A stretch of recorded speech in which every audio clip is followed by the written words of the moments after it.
uh, of Government Certificate College, who have put a huge effort to put this webinar together. Before we call upon tonight's resource person, Mr. Alain Lalshakuya, let us invite the principal of Hatim Higher and Technical Institute of Mizoram, Hatim, Mr. Sang Van Chong, to deliver a speech. Sir, Mr. Sang Van Chong, are you ready? If you're ready.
Yes.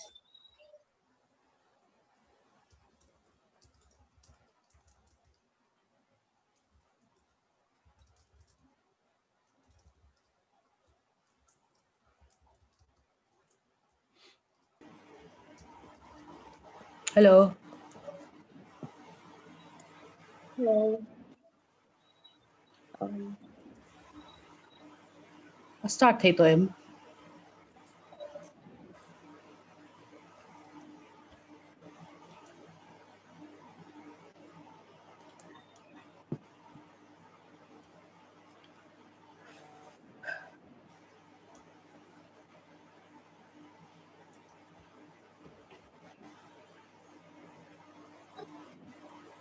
Okay, are we good to go? Shall I start?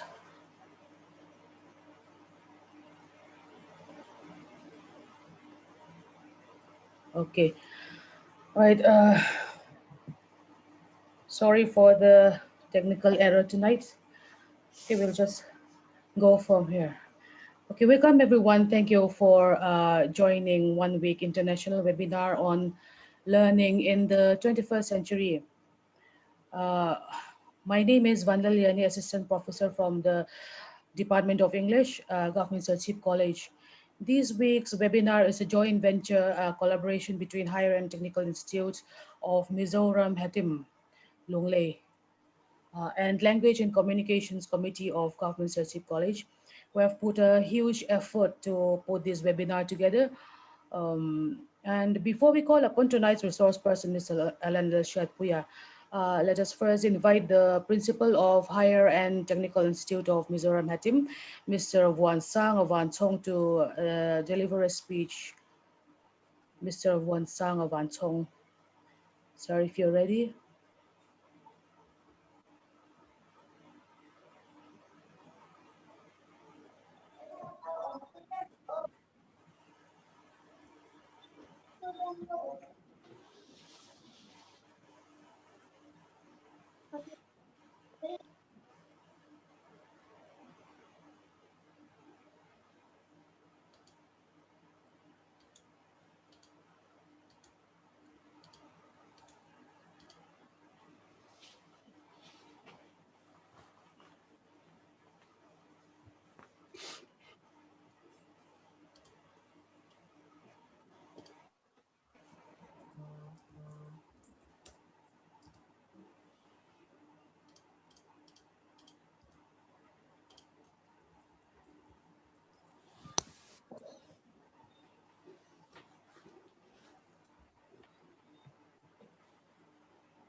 Okay.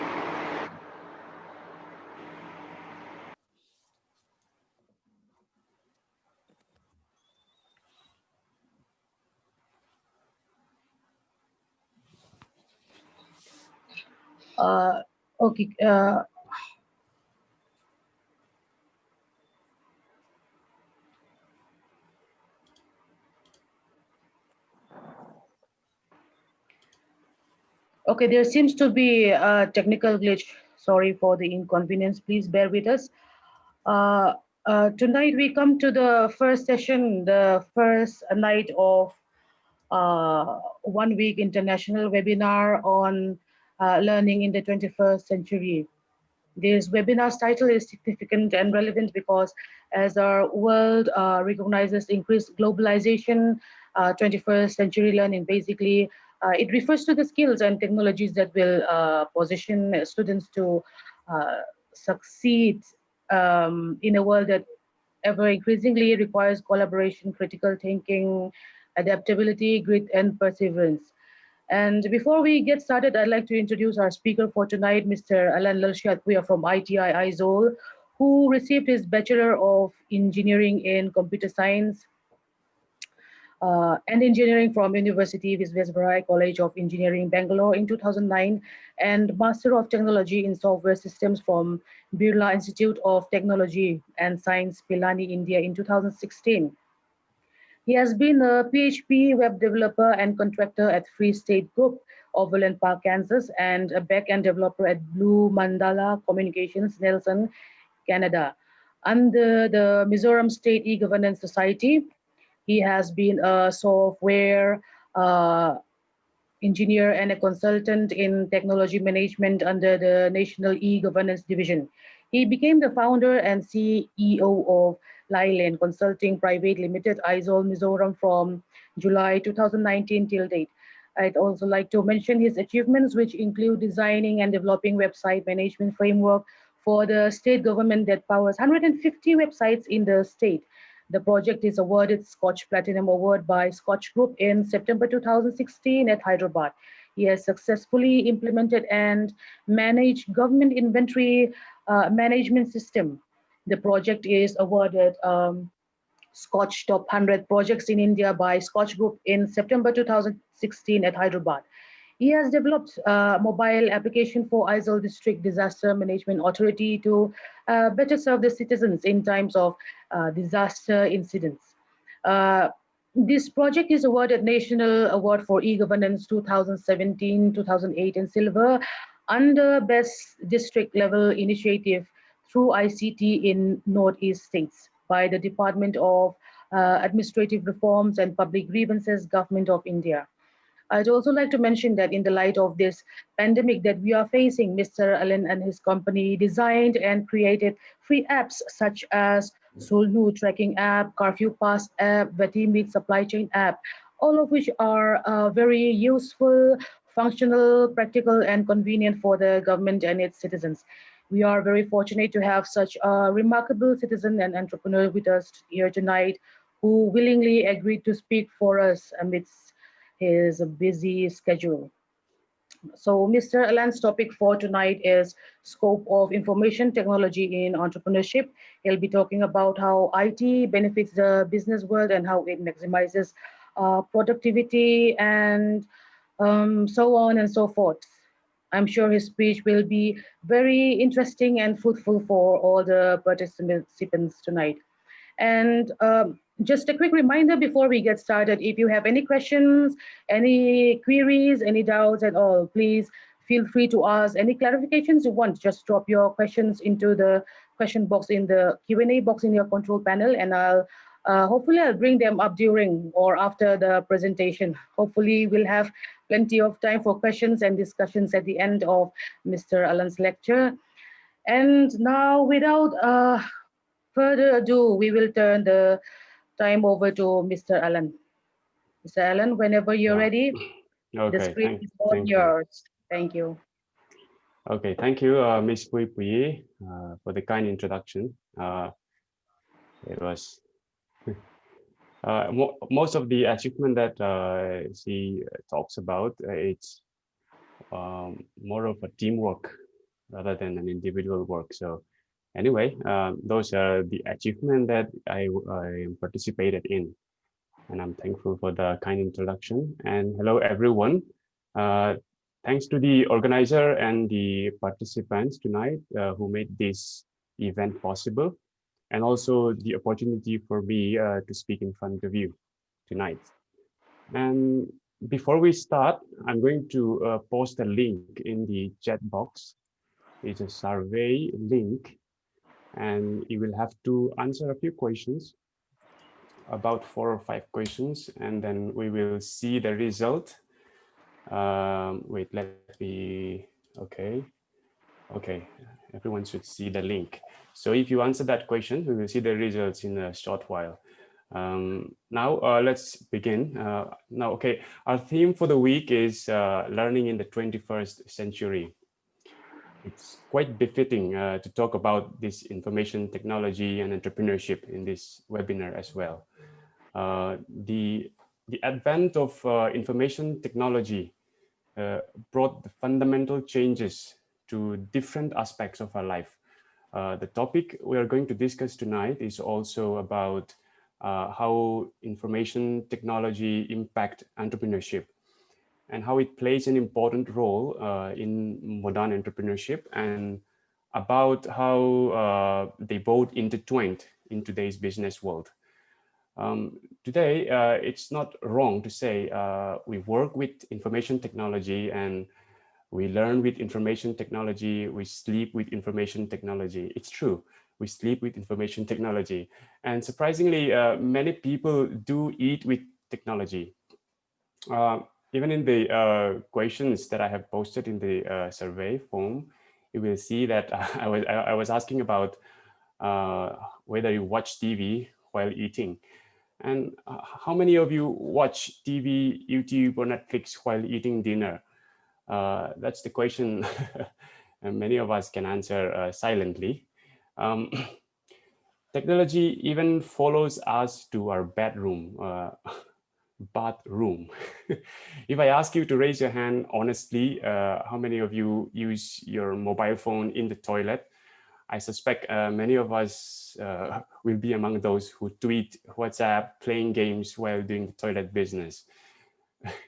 I'm not going to judge whether it's wrong or bad. I just wanted to highlight how deeply rooted information technology is in our life. We needed to know how to turn that into a much useful and more meaningful way. And that is one of the topic that I wanted to cover tonight as well. Before we get into the core topic, let me check whether the survey form has been responded.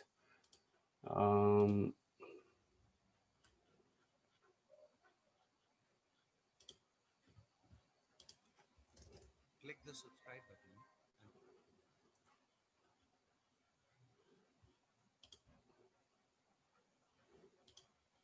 Okay, I'm getting 64 responses. Good enough. Use phone while having breakfast? No one. I can't believe this. 98.4%. They are not using phone while having breakfast. Good. Watch TV? 21.9% watch TV. 75.4% use phone in the toilet. Okay, use phone in bed. 92.4%. They are using phone in bed, like before sleep, actually going to sleep. That's interesting. So that is one of the topic that I wanted to highlight while the presentation also. I'll point it out. I will be sharing my screen. Share screen. Desktop one.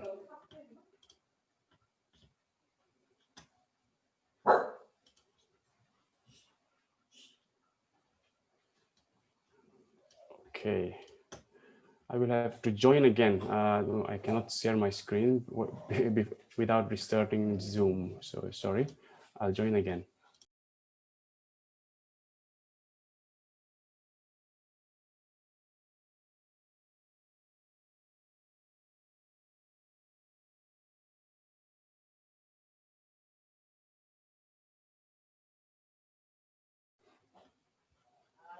Okay, I'm back and I'm going to share my screen now.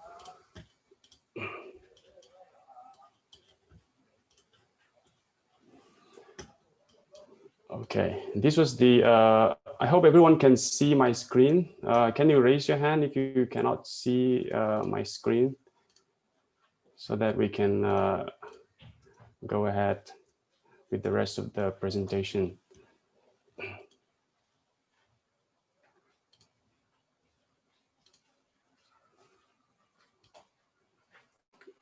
Okay, 31 cannot see my screen.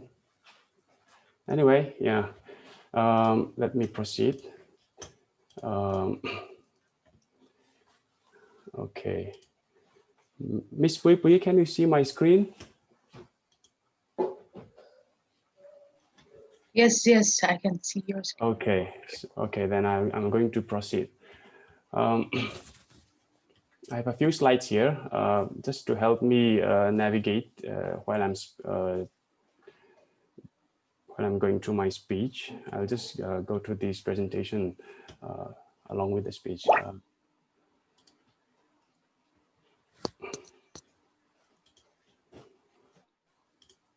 Mr. Alain, your screen sharing has stopped. Oh, is it?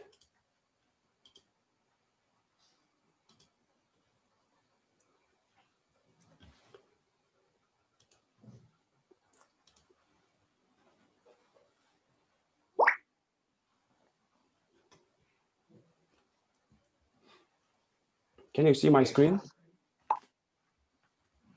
Yes. Okay. Where were we? Okay. Before we get into the core topic, I wanted to quickly visit what is entrepreneurship. Tonight, our topic is the role of IT in entrepreneurship. However, IT as a subject is very common to us, most of us, so we don't have to explain much about it. And I just wanted to quickly visit what is entrepreneurship. It is one of the most popular fancy words today that everyone likes to talk about. Many people, including me, talks a lot about it, and it sounds exciting. And even the politicians love to talk about it too. And we understand, but we need to understand what it is before we dive into the subject and our core topic. Entrepreneurship involves the process of making something new. Even if it is not completely new, we can still improve something that exists. Like it may be a product, it may be a service, it may be a technology, it may be goods. If we improve that to make something, an improved version of that, and that becomes a new thing in a sense. So, and the other thing is financial risk. It involves financial risk. It involves enormous amount of hard work, which require time. So time investment is also a very important part of entrepreneurship. And most importantly, psychological and social risk. This is also there. And in entrepreneurship, success is never guaranteed. But to have a chance at all, it's important to do smart work with deep passion on what we do. We need to be very sure about what we do and why we do. So in simple terms, entrepreneurs take risk to transform their hobbies, their passion into business ideas. And Principal Smith kan ya katuan mo ain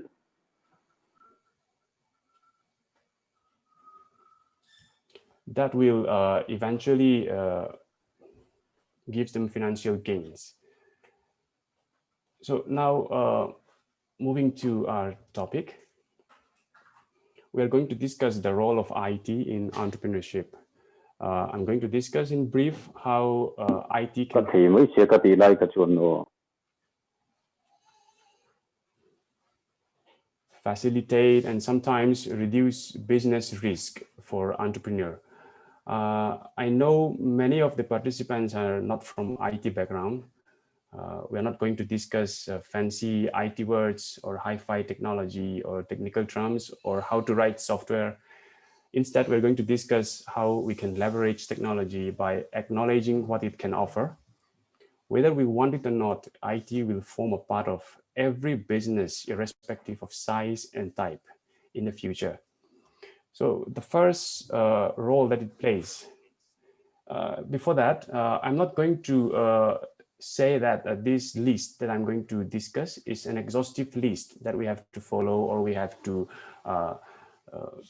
have to use, but rather what I think is important and what I think is the role, the vital role that IT plays in entrepreneurship.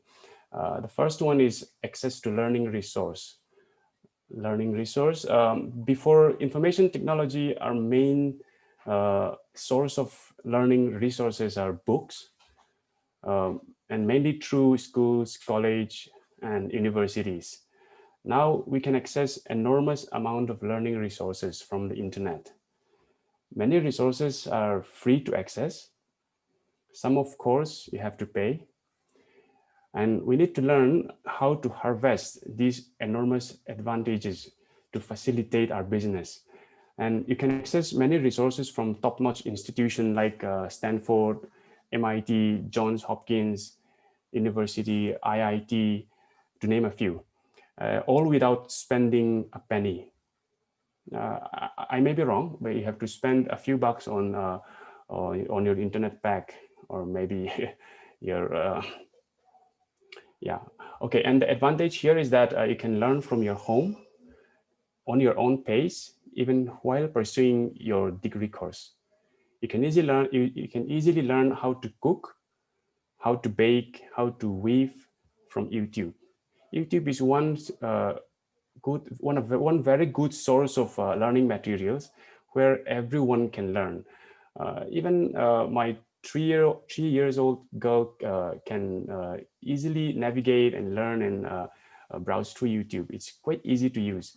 And my young cousin, a 14 years old girl, she learned how to make keychain with epoxy, how to decorate vases, all from YouTube. And you will be amazed if you see what she made. And my sister also learns how to weave from YouTube, just from YouTube. And after a few months, my daughter receives a nice poncho.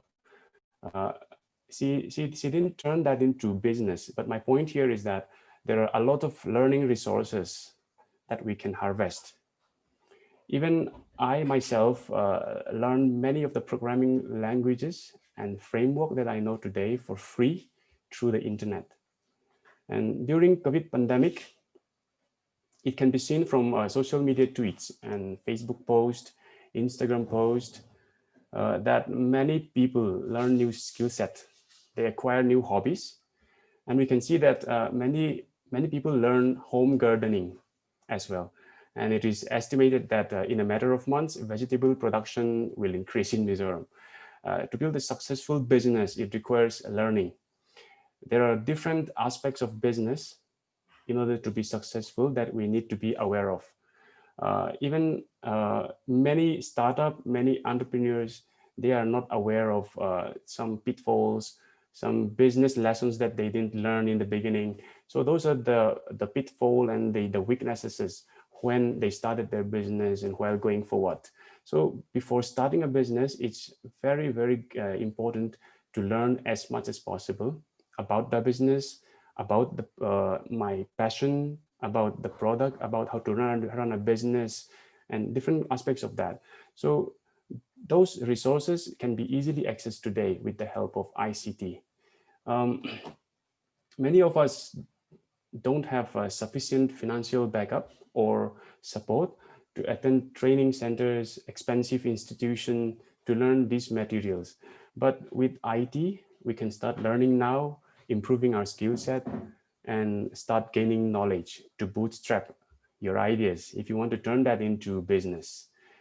And there are more than 3 billion smartphone users across the globe. People spend about 5 hours a day on an average on their mobile phone. So in fact, we check our phone 58 times a day on an average. So we are spending a lot of time on our technology, on phones, computers, and stuff like that.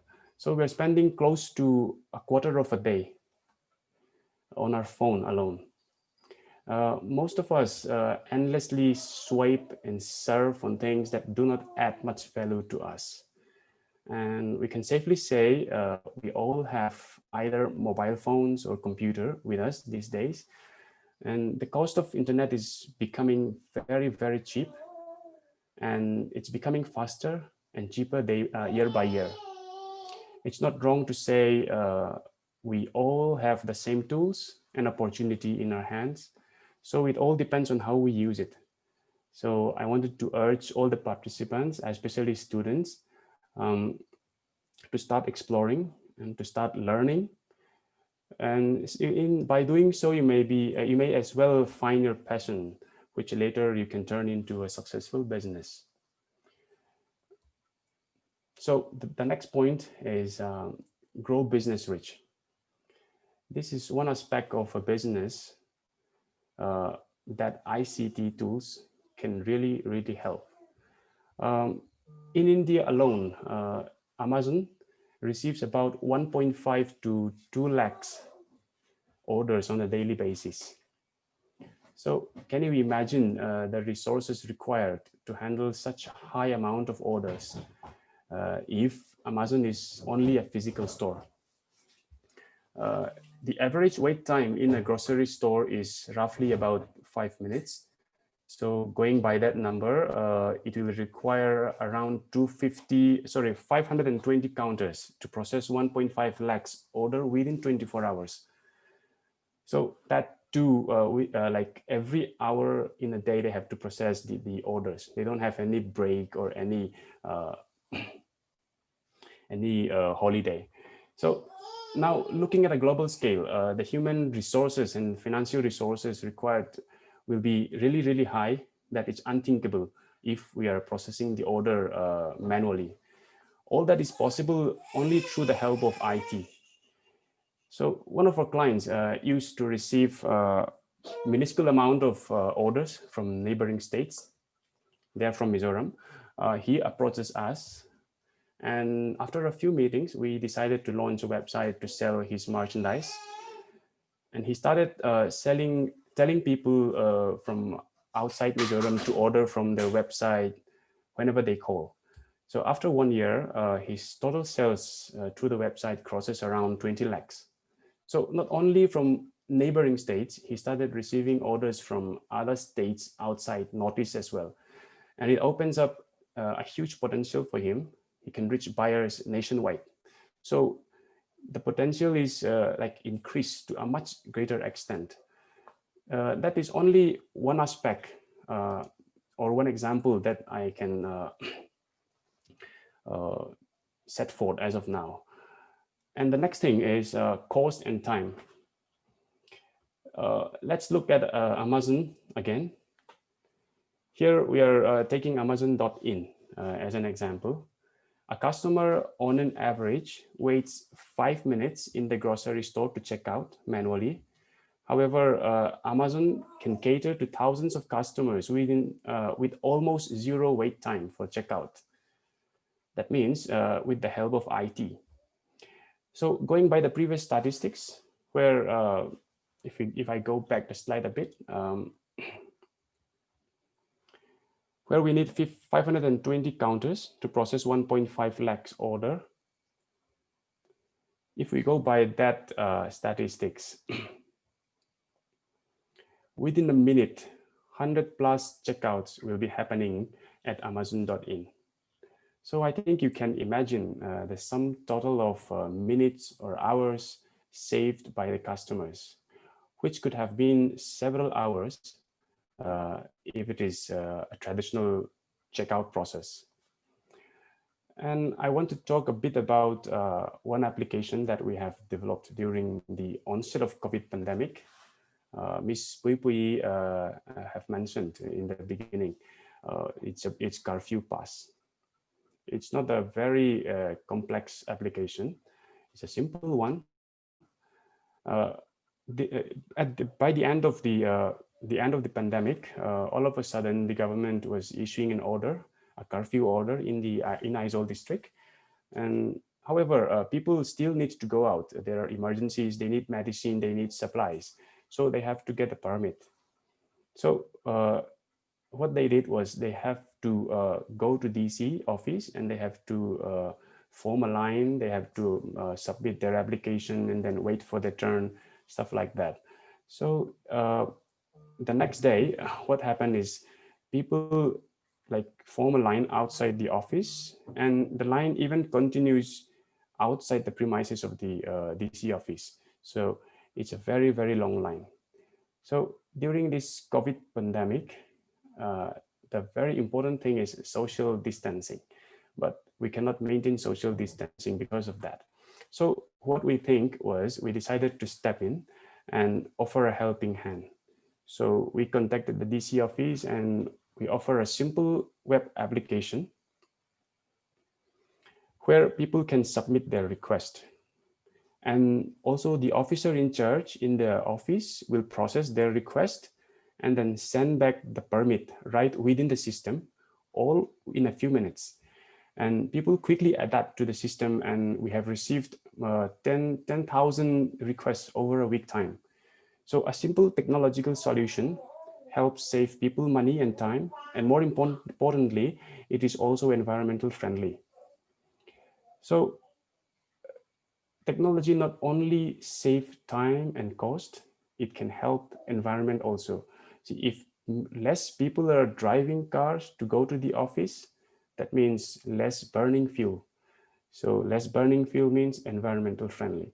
So that is what I have not written, but it is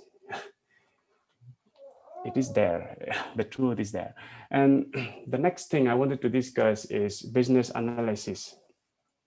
This is a new term, or not a new term, but it's a term that is not very common to the business owners, farmers, entrepreneurs in Mizoram, especially. Uh, whenever we run business, we just run by the traditional method. So we don't rely heavily on data analysis on our sales, how to improve our sales and stuff like that. So it's one of the most important aspect of a business uh, to know how well the business is doing and where we are heading. Many businesses today rely on business analytical tools to predict their sales, to predict their customer behavior, to pinpoint their weaknesses, and to improve their customer relations. E-commerce business today, like Amazon, Flipkart, Myntra, etc., etc. They are collecting huge amount of aggregated data about our shopping behavior, so that they can serve better in a way, so that they can provide us with the things that we need or the things that we want. Thinking about doing the same thing without information technology is a nightmare for those businesses. It's not going to be at all possible for them. And it enables those businesses to grow and operate in a systematic way. This is how you can see different brands and discounts in diapers when you visited Amazon website. If you're a regular shopper for diapers, if you're a regular shopper for jeans, then you'll see different brands, different discounts, offers in jeans. So those are the data that they collect, which later help the customers to personalize their shopping experience.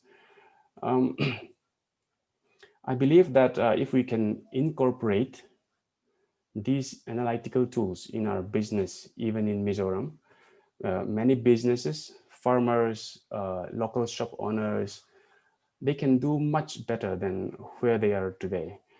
For instance, if a local piggery owner can collect data about his pig growth by monitoring the length, the weight, and also about the feed supplies per piglet. Over time, he will be able to calculate which pig grow well and which one doesn't. and he can attend to the one who needs special care. Likewise, the farmer can also monitor per investment on return per pig by accumulating the feed data. So my point here is we will need a smarter farmer, a smarter carpenter, and so on in the future. So to sum up, a smarter entrepreneurs will be what we need in the future. Now, before we end this session, I'm about to close the session. I wanted to talk a bit about the scope of entrepreneurship with the help of IT. There are a few things that I have in mind, which I think can be promoted really, really well with the help of IT tools in Mizoram. The first one is farming. Even I'm not from agricultural academic or background, I don't have any experience in that. However, there are technology that we can implement in agricultural area. Like what I have just given an example before, a piggery owner can use technology to monitor his pig. Just as in a similar way, a farmer can who grow, let's say, dragon fruit, can monitor his plant growth rate, and also how many water is given per day. Does this particular plant grow on this particular amount of water that is given to this particular plant? So stuff like that, we can collect data. So we need to teach, we need to make them aware how to do those things. And even if the people who are doing right now are not doing it, the people who are participating tonight, the students, we are the future entrepreneurs. So we can implement such kind of data analysis and technological tools so that we can minimize our cost, we can minimize our risk, and we can maximize our profit. So in farming, in agriculture, those are the first area that we can implement technology, especially in Mizoram. And the second point is hyper local businesses, which is a term that is not very common yet, but still we are started to practice this concept. For example, Amazon will never deliver rice back to your home.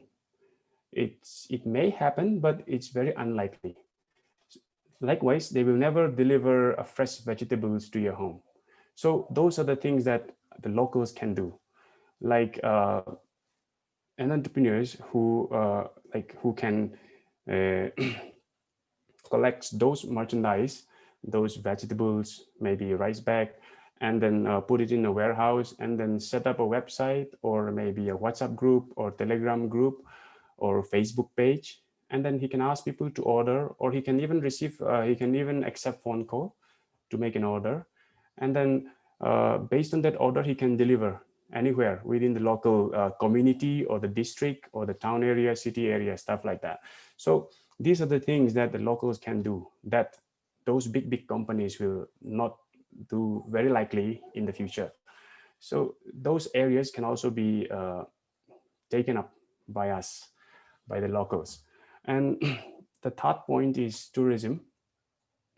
I have seen many pictures of Mizoram hills, terrain.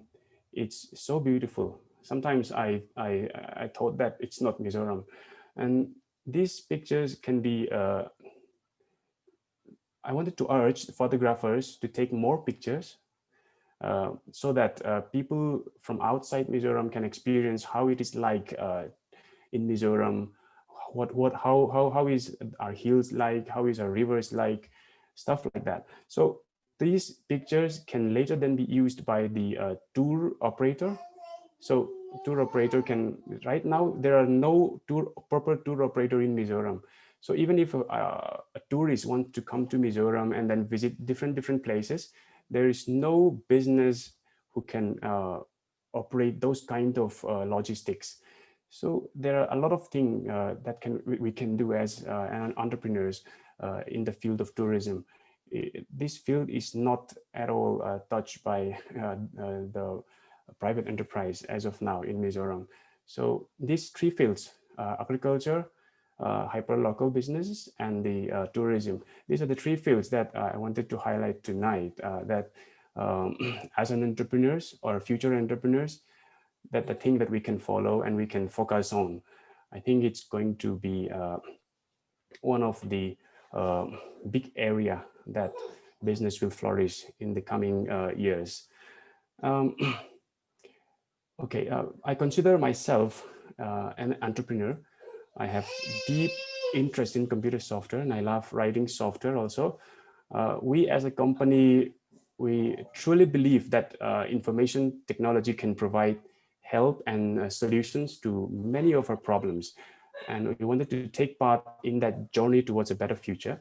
We also believe that the future of work will really heavily, will rely heavily on the information technology. And that is what we do. That is why we do what we do today. That is our mission statement as a company. Why am I saying this is because it's very important to have a mission statement, to know why we do what we do. There is a very prominent and popular motivational speaker. His name is Simon Sinek. He always say that start with the why. In his book, he coined the term called the golden circles. In his concept, there are three concentric circles. Let me show you. So the innermost is why, and then the next is how, and then the last is what. So he always say that always start with the why. First, you need to know why you do this thing. And then after that, you will figure out how you are going to deliver, how you're going to develop that. And then next is what will be the product, what will be the outcome of that. So if you follow these steps, so there is a good chance that you're going to become a successful entrepreneurs. So let me end this speech with this. The future of work is entrepreneurial. I'm pretty sure that the government will not be able to give us the job that we want, and we'll never be able to cater to all the unemployed youth. So we have to find our own way. To do that, we need to have an entrepreneurship mindset. So that is what I feel.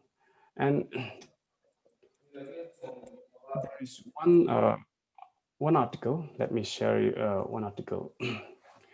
It's an excerpt from a medium.com article by Brianna West. It's a nice article, and this part is what I wanted to tell you tonight. Almost everybody is exceptionally good at one thing, terrible at one or two things, and generally average at the rest. So instead of trying to even all of these out and seem pretty good across the board, leap towards your strength. So we need to know our strength, and we need to admit that and outsource your weakness. This is very important. I'm from a technical background. I'm from IT background. Most of you will not be from IT background. So if you wanted to leverage the technological tools and the IT tools that will help you in your business, you need to know how to outsource those things that you are not good at.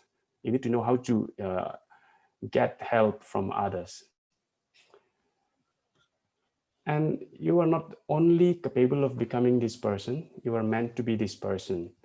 So I wanted to urge you, the participants, the best time to start a business, the best time to start your venture is when you are young.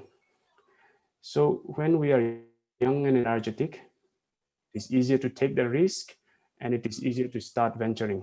So I want to urge you to start venturing, to start risking, and to know your passion, find your hobbies, and build business around that. So it's not going to be easy, but it is going to be something that you can work on untiringly. So when we have passion, we can work on our passion untiringly. Even if no one is paying us, we are still working towards a passion. So that because of that, find your passion, find your hobbies, and build a business around that. Okay, thank you.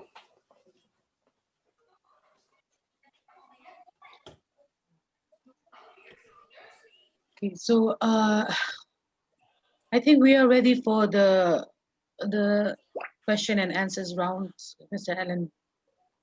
Shall I read Okay. out the questions? Okay, the Hmm. first question we have here tonight is there a good scope for BCA students as entrepreneur?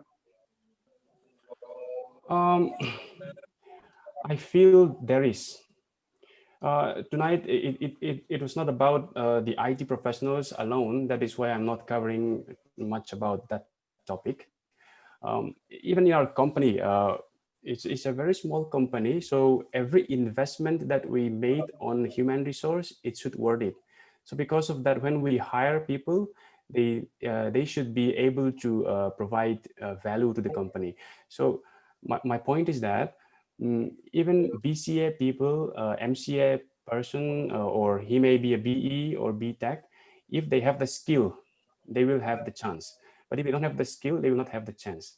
So it's not only about the degree or the marks that we scored in the academic. One person that we hire right now in our company, he's doing his BE, but he didn't pass out, but he's very good at one particular programming language. So we hire him. So if he can if he can develop an application, or if he can make an application with even without completing his degree, then he's having a chance to become successful in his other venture. He might be doing another venture, maybe starting some other companies. So if he has the skills, he will be able to be successful. So to be successful, or to have a good scope in entrepreneur, you need to have the skill set. So not only for BCS students, I think if you have the skill set, there is a scope. Just to add on that, especially in IT field, because of this pandemic, even the state government and the central government, they started leaning towards technology, much more than before.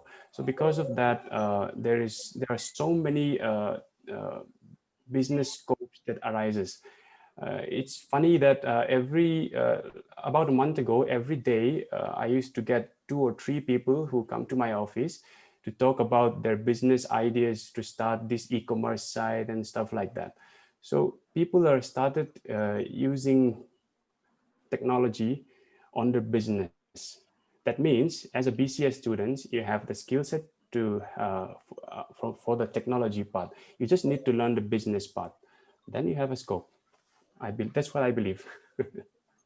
Thank you. Let's move on to the second question uh, from Laluntari Silo. Can you please highlight some important traits that a person should have in order to be a successful entrepreneur? Shall I repeat? I think, yeah, I'm also reading the question. I think I Yeah. can access the question myself. Okay, Lenon Terry, thank you for the question. I think there is no hard and fast rule regarding this, but one important trait that I feel is uh, to be to be passionate about what we do. Uh, and see, if we are passionate about what we do, as I've said earlier in the speech, we can work untiringly to reach to reach our goal. So that is one very important trait. If we are passionate, we can work hard. If we are passionate, we can be patient to become successful. That is, I think, one important trait. And shall I move on? Yes. Okay, the next question comes from an anonymous attendee. Sir, I have some questions. Number one is, what things are important to become successful entrepreneurs from your opinion? I think that I have already answered in the previous question. I think it's pretty much Okay. the same. Shall I go to the second one? Yeah, yes, please. Does the government have the schemes for entrepreneurs to start their enterprises or company? Yes, there is. There is a Startup India program. If you can go to their website, you can submit your startup ideas and they can fund. Even in Northeast, under Northeast Venture Capital Fund, I think, if I'm not mistaken, there is a corpus fund of around 10 crore that we can take it out. If we have a good idea, that we can submit it to Northeast Venture Capital Fund. Those are the things that I know right away. And up next, we have a very interesting question from another anonymous attendee. Can you please share briefly how you developed Solnu? Okay.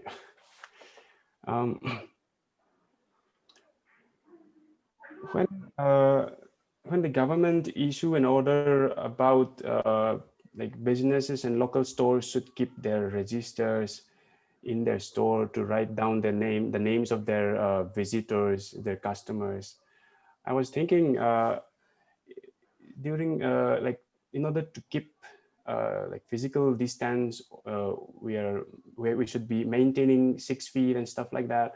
But still, if we are writing on a piece of paper, and if we are sharing pen and paper, it's still unsafe. That's what I thought. So on that day, we started discussing among our team whether it's going to be a valid idea. So one point here I wanted to make is validation of ideas.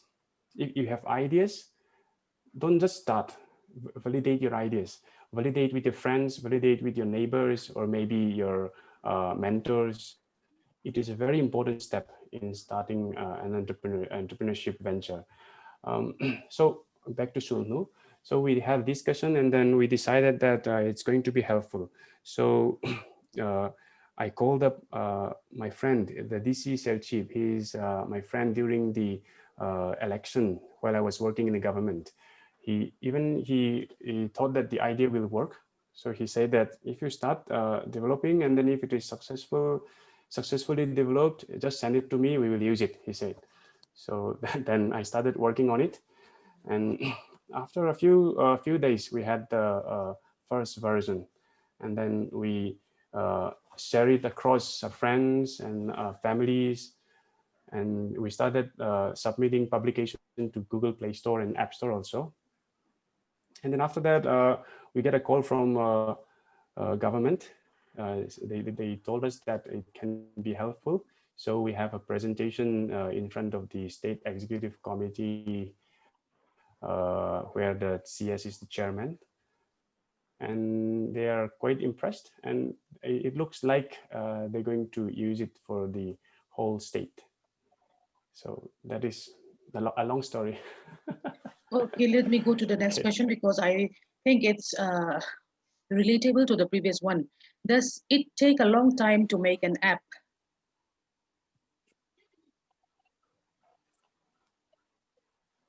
Does it take a long time to make an app?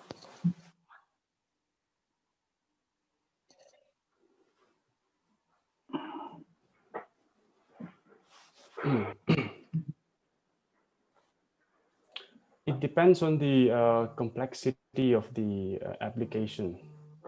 Sunu first version, it took around 5 days, I think, to release the first version.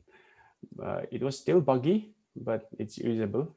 So it really it depends on the complexity of the app. Some app it took more than 4 or 5 months. Some it may took a year. So it depends on the complexity. So again, next another question. I own a small business with low Okay. investment. I can't afford advertisements on television. Can you give suggestions to promote my products? Yeah, here again, it depends on what type of products you wanted to promote. These days, it's very cheap to do advertisement on social media, especially Facebook and Instagram. However, depending on the target groups, if your product is intended to be targeted to youth, social media marketing will be very, very relevant, and it's very cheap.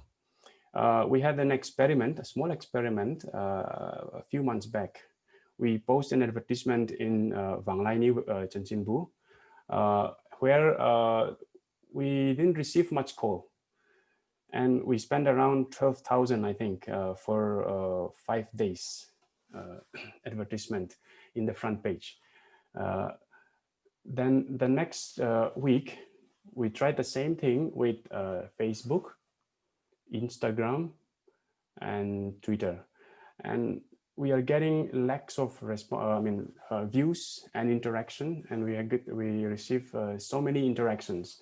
So it looks like it's more relevant to do advertisement on the social media rather than doing the traditional way. However, depending on the product, some product may be targeted to the older people, like our parents or grandparents. They will never use Facebook. They will never use Instagram. So it depends. It really depends. But I think personally, social media marketing will be the right way to go about it. Okay, let's go on to the next question from H. Lalshakuya. Can you please suggest at least one startup program for the outgoing graduate students? Yeah, I think I have mentioned about Startup India program and Nodejs Venture Capital Fund. Those are the two startup program that has a very huge corpus fund if we have a good idea about that we can promote. I think those are the two things. Startup India program, if you can just Google Startup India program and Nodejs Venture Capital Fund. Let's go to the next anonymous attendee question. Do the governments provide the benefit a person when he first start a business? Does the government provide or benefit a person when he first start a business? Benefit. See, if we apply for the startup program and all, they will provide some small amount of funds. You might have heard Mizoram Kailon. So people, they submit their ideas and they were scrutinized, and then once they got selected, they receive a small amount of fund. So those are the kind of benefit that the government provide in one way. And another thing that they provide is if you are a company, under Startup India program, the government is willing to give a tax holiday kind of thing for a period of three years. Over a span of 7 years, you can choose any 3 years, and they can give you tax exemption. And another thing is in software. If you wanted to export your software, you can set up your unit in Software Technology Park of India. Even in Mizoram, we have one, which is likely to be set up in MZU campus in a matter of years. If you set up your unit there, you will get a custom duty exemption if you're going to export your software. Such kind of benefit you will get from the government. Apart from that, I think there's nothing much I can share. So next question is from again an anonymous attendee.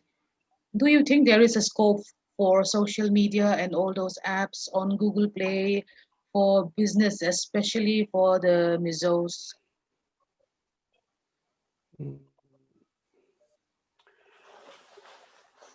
If I'm not getting your question correctly, you can post another question. I think many people started earning from YouTube. So that is one social media that we used very commonly today. Many videos, many Mizo videos, some of them have a million views. So if you have a million or a billion views, it's a business. You can start promoting some other brands. You can do insertion of ads in your videos, those kind of things. So there's a scope in that. Regarding apps, it's a little bit difficult to answer that as of now. If you're talking only about the apps, if you turn that into a business, it needs to be an idea or a product where many people use it, or where people pay to use your app. So it has to be such kind of an app to be successful in this app ecosystem. One example will be gaming. Right now in Mizoram, there is no gaming company as such. Only we have gamers. Um, if we have a gaming company, I think we can earn a lot of money by developing an app. But it has to be an app that people play. So regarding the app, it has to be an app that people download, or it has to be an app that people use, or it has to be an app that people pay to use. Then only you will earn out of that app. Okay, next question is from Sil Ramdin Moya. How can IT help in marketing a local product in a village where there is a great digital gap? Here, yeah, we are talking about digital gap. Sometimes I feel that internet speed is much faster if at all there is a mobile network in the villages. Anyway, one aspect is the payment. There is a common service center under Department of ICT. There is one scheme called Common Service Center. Those people they can function as bank, so they can process payments. They can act as bank. So even in villages where there is no banks, or where they cannot make digital payments, they can still do those like a hybrid kind of digital payments through those systems. They have a POS system, and I think it can still help.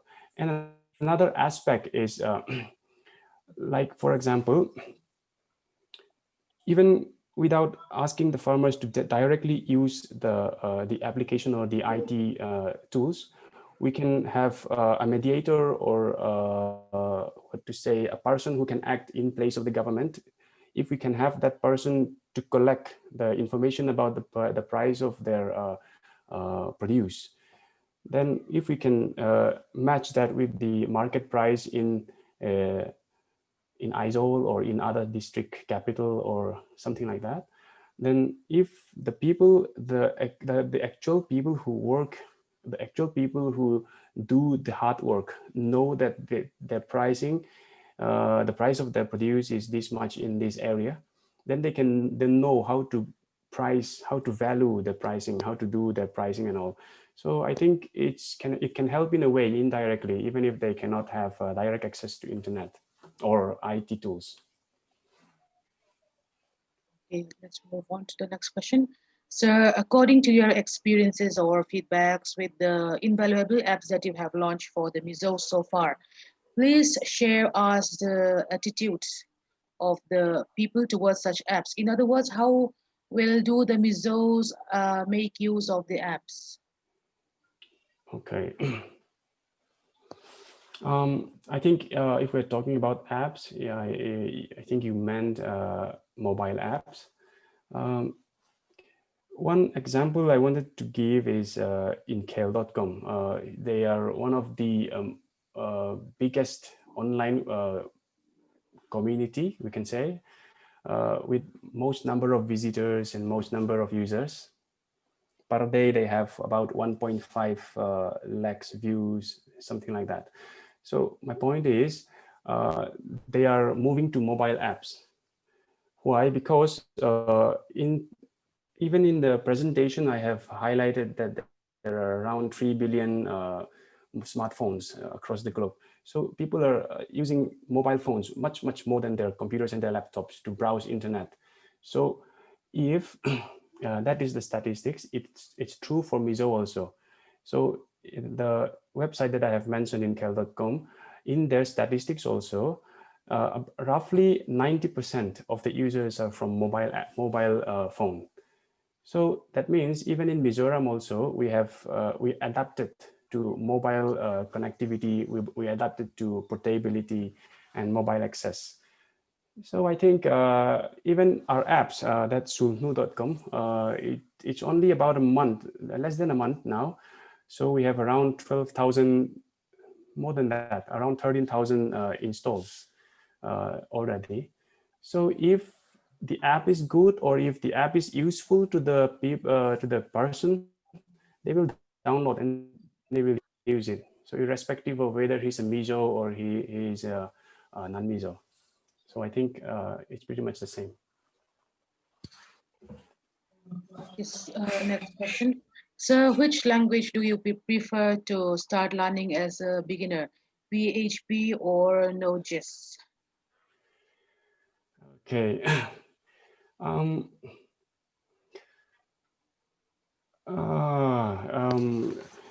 okay. It depends on which platform you're interested in. Uh, let's let's put it this way. If you're interested in mobile platform, then PHP will not be that useful.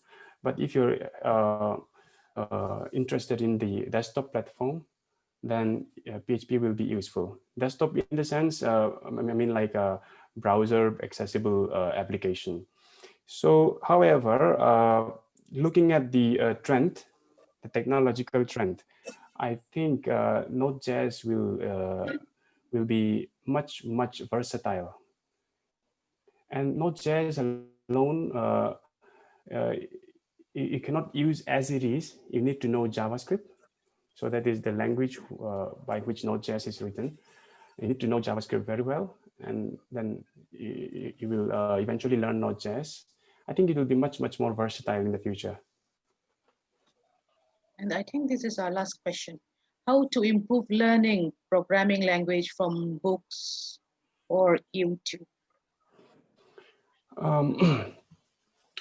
I used to learn from book. Even I have several books in programming language. But the thing with programming language is that it evolves so fast that sometimes the book cannot cover the updates. It's almost impossible, but it covers the basics. That is more than enough. However, to keep up with the language, you need to learn from the internet. So most language, they have their documentation. My personal preference is documentation. There, even if it is a framework or even if it is a programming language, I always look at their documentation. So unless only if you don't understand what they have written in their documentation, then we go for YouTube or some other video tutorials or some websites where they write about what you don't know. I think that's what I personally do.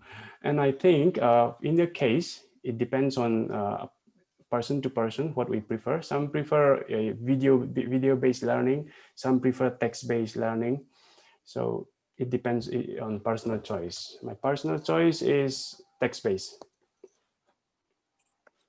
So I think that's the last question, the last open question. Okay.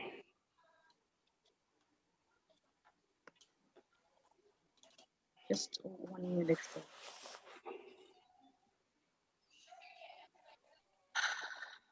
Okay. So we are making good things happen tonight.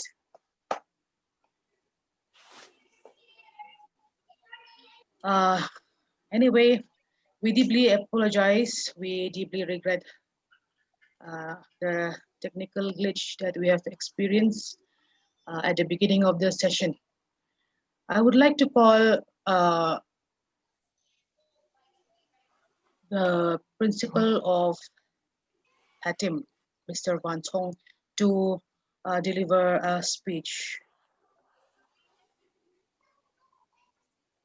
Hello, everyone. Can I be heard now?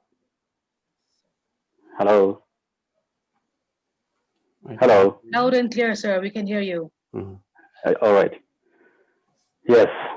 Thank you once again for allowing me again. Information technology had just got the better of me, as we have already heard. It is truly repeated time and again that better late than never. A big thank you once again to all the operators for solving the problem and calling me the second time. Now, distinguished participants, my dear friends and colleagues in the realm of teaching and learning, ladies and gentlemen, I'm pleased to welcome you afresh to the webinar on learning in the 21st century. As you have already known, my name is Wansama Vanchong.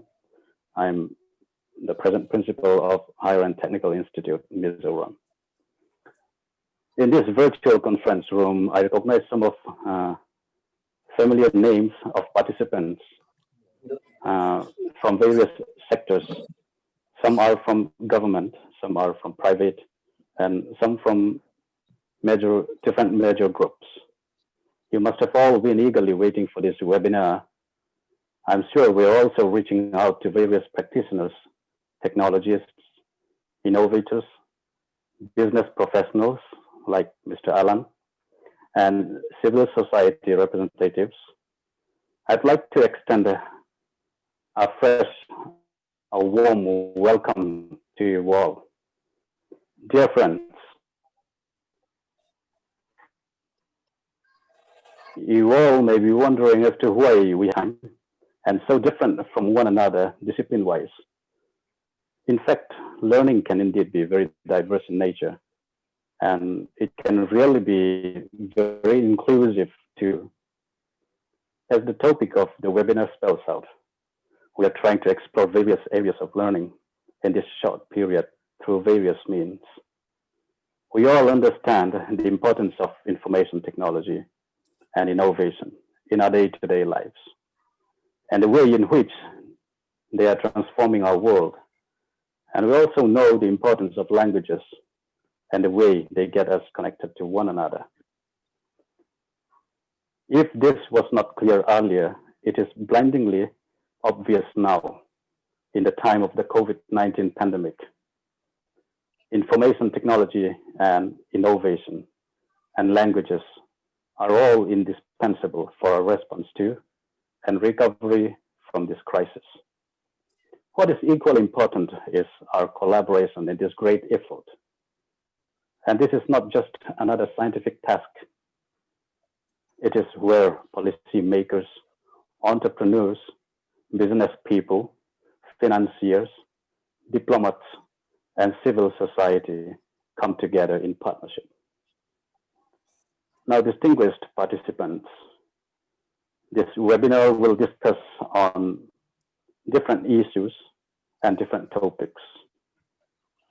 Like what we have just witnessed, the role of information technology in entrepreneurship, just delivered by Mr. Alain Lalshakuya, who is the founder CEO of Leyland Consulting Private Limited, operating in Aizawl, Mizoram, India. And tomorrow we are going to hear from Priyanku Sharma, who is Associate Professor, Mr. Priyanku Sharma, Associate Professor in Department of Humanities and Social Sciences, Center for Linguistic Science and Technology, Indian Institute of Technology, Guwahati. He is going to present to us reading in tone language. And the next day, we are going to have two sessions. The first session will be a paper presentation from Dr. Vandal Tanzami, who is a senior lecturer in Jeffrey Shia School of Medicine and Health Sciences, Monash University from Malaysia. She will be presenting on the topic social media engagement, smartphone use, and psychological well-being. And the session 2 on the 17th of this month will be an interview session, which is a little bit different in nature. An interview session with Mimi Rachel, who is Senior Marketing Manager living in Karat Lane, Mumbai, India. And on the last day, we are going to hear from Dr. Rema Chakchuak on the topic multilingualism in Mizoram. Dr. Rema is a Doctor of Philosophy in Linguistics from Nehru Northeastern Hills University. And we may know that he is the author of Mingo Poet, which was one of recent publications that was very popular in Mizoram. So we are going to have the different sessions that are diverse in nature and different topics as well. The topic of this webinar is an important agenda, but it is also a vast one, and the time available to us is very limited. Your input will be very much appreciated. So ladies and gentlemen, I believe that by participating in this webinar, we are in the right place and at the right time. Together, let us accelerate the exchange of ideas and scaling up of good practices. I am confident that you will find new ideas, fresh energy, and novel partnerships to sustain your efforts in support of making various learning systems through information technology, innovation, and languages. I wish you all a very successful webinar. Thank you. Thank you, Mr. Wansang Wansong, Principal, Higher and Technical Institute of Mizoram. Thank you for the speech. And once again, I'd like to thank Mr. Alain. Thank you, Mr. Alain, for the lecture, for participating in tonight's session. Thank you for sparing your time. It's been a very fascinating and engaging session. Thank you to all the panelists, to the chairs for sparing your precious time. Thank you to the exceptional and extremely engaged audience for putting out your questions, and your presence have made tonight's session a success. So thank you everyone, and good night. Good night. Right.